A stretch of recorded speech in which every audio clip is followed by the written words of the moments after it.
So we're fixing to make some super, super low carb, quote unquote, pancakes. I've shared this recipe with a couple of friends. One friend was like, oh, it's like a crepe.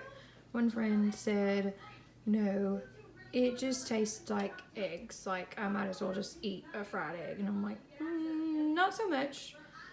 But in the blender, I've got a block of cream cheese. I've got like a couple sprinkles of cinnamon. There's, as you can see right here, I've got 8 eggs. 2 packets, so 2 teaspoons of stevia. And we've got the blender on. Ooh, I need to clean that. And I'm just gonna put that on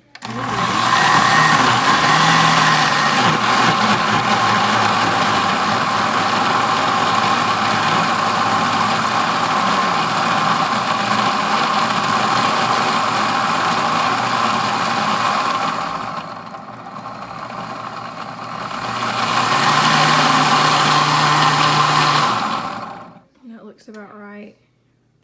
When you can see like the edges of it, like the cinnamon and stuff is mixed in really well. We're just gonna turn that off. Okay.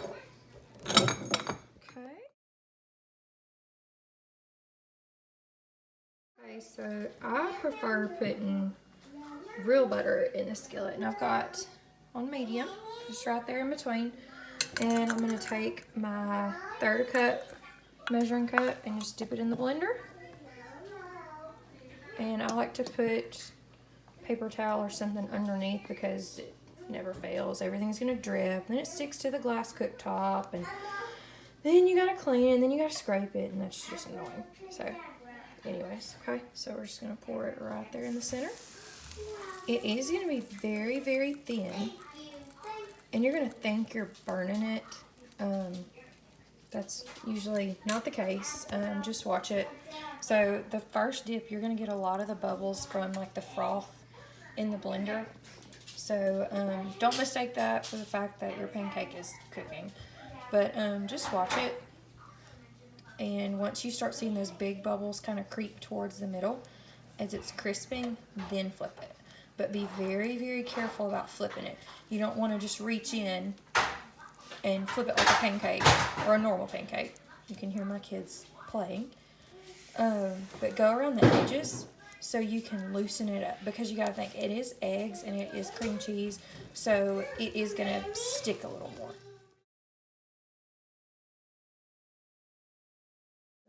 So finally got it flipped. It takes 2 hands. I have to hold the skillet. But so let that crisp a little bit. I'm the weirdo that I press along to see if I can still hear it sizzle. But you can see that it is brown around the edges from that butter. And it does give it a better flavor, not gonna lie, than if you sprayed it with, you know, the vegetable oil based or whatever spray you use.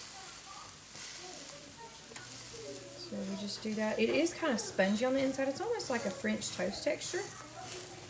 But they're really, really low in carbs. This is off of Pinterest.